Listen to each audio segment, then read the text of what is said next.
Economically, how is this impacting them? These failed immigration policies that are only put on so that they can have a show, because we have a reality show president who seemingly still believes that this is all about TV instead of real lives. But let's say Donald Trump had been charged with all of these cases that he got charged with in 4 different jurisdictions. If he wasn't afforded due process, there could have been a possibility that he just would have been locked up and thrown somewhere, right? That would be a possibility. But the point is, he was afforded due process, and regardless of the political opposition, Democrats, Republicans, and independents, I thought, believe that due process should be afforded to everybody, even him. Due process is for everyone. Okay, so the Fifth Amendment doesn't say that it's just for the people that are Americans? It does not. It says anybody on our soil? It's for everyone. Okay. And thank you so much to our governors. And I want to say I apologize. I apologize for the abuse that you are facing in this committee that is supposed to be about waste, fraud, and abuse. And I also apologize for wasting your time, because this is nothing more than political theater.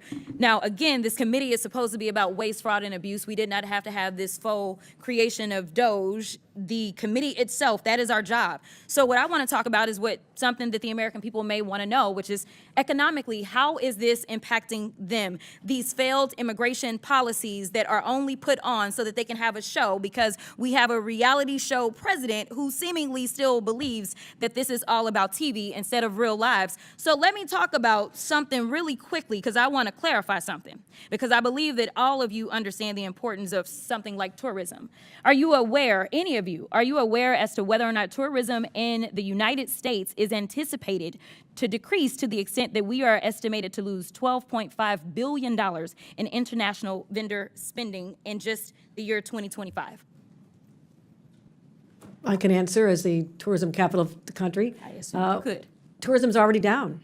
It is down in the North Country, where the Canadians refuse to come over because of the hostility toward their country. It's happening in New York City. It's happening at our sporting events here, our theater. There's a ripple effect throughout our entire economy because of the change in attitude that our country, that once welcomed people from all over the world to visit and recreate and to live here, now feels like a very hostile place to them. It is going to have an economic impact on our bottom line, without a doubt. So let's talk about it a little bit more. So I am supposed to have a number of FIFA games in Dallas, and I am fully anticipating that we are going to have a problem, because I've been receiving phone calls that people don't feel safe coming here, and it's not the immigrants. It's this government that is making them feel unsafe. But let me also do this, because they love to cherry pick. They can find, any one person that has been killed. And if they've been killed by an immigrant, then God darn it, every single immigrant is going out and they are killers. And that is the problem. But they don't want to talk about white supremacy. I don't know how many hearings we going to have about the fact that there's been this one immigrant that killed this one person. And no, I'm not excusing any killings by them or white supremacists. But they haven't had these hearings. We didn't have a hearing on Buffalo and what happened there. We didn't have a hearing on El Paso and what happened there. We didn't have a hearing on Charleston and what happened there. So it's interesting that they pick and choose, because it seems like they love to pal around with the white supremacists, and so they don't want to talk about certain other things. But economically, I want to make sure that we're making this point again, because I know that Governor Pritzker, you were the beneficiary of a lot of things from the state of Texas.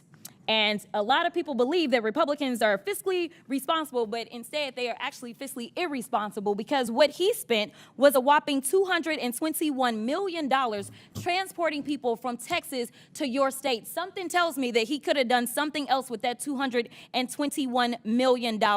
In addition to that, I know that there's been some conversations about what's going on in LA, and they want to say that it's riots because they didn't want people to keep talking about, say, the Epstein files or whatever other drama was popping off between the president and his little friend. So they wanted to change the conversation to immigration because they feel like, well, the polling is in our benefit. But let me tell you something. If they cared about making sure we were going to be fiscally responsible, they would tell the American people that it cost them $134 million to send the National Guard to LA for the quote-unquote riots that the governor didn't ask for, nor did the mayor of LA ask for. And they sent them over there, and they say that they care about our service members, yet they sent them and they were laying on the floor. They did not provide for food. So I don't know why we would believe that, number one, they want to fix this. They don't want to fix this, because the brokenness is a feature, not a flaw of the system, because it is beneficial to them when it comes to campaigning. If they can't stoke fear, then why are they going to, say, have anybody vote for them? Because that's what people are doing. They're voting out of fear. But Ms. Perryman, we know each other a little well. And I know you got a law degree. And it seems like we all need law degrees in here nowadays to understand the Constitution. So really briefly, I just want to make this point. There is a certain person that was afforded, say, due process. But let's say say Donald Trump had been charged with all of these cases that he got charged with in 4 different jurisdictions. If he wasn't afforded due process, there could have been a possibility that he just would have been locked up and thrown somewhere, right? That would be a possibility. And then maybe we wouldn't have a tariff war or anything else that we're dealing with or all the other nonsense. But the point is, he was afforded due process. And regardless of the political opposition, Democrats, Republicans, and independents, I thought, believe that due process should be afforded to everybody, even him. Due process is for everyone. Okay, so the Fifth Amendment doesn't say that it's just for the people that are Americans. It does not. It says anybody on our soil. It's for everyone. Okay, it's pretty simple. I don't know why we are having. In this Congress hearing, Congresswoman Jasmine Crockett does what so few are willing to do. She calls out the political theater for what it is. This wasn't a real investigation into waste, fraud, and abuse. No, it was a spectacle, a carefully staged distraction designed to inflame fears, to divide Americans, and to avoid talking about the real issues hurting working families. Crockett opens by apologizing, not to the Republicans across the aisle, but to the witnesses themselves, governors who came to discuss governance, not grandstanding.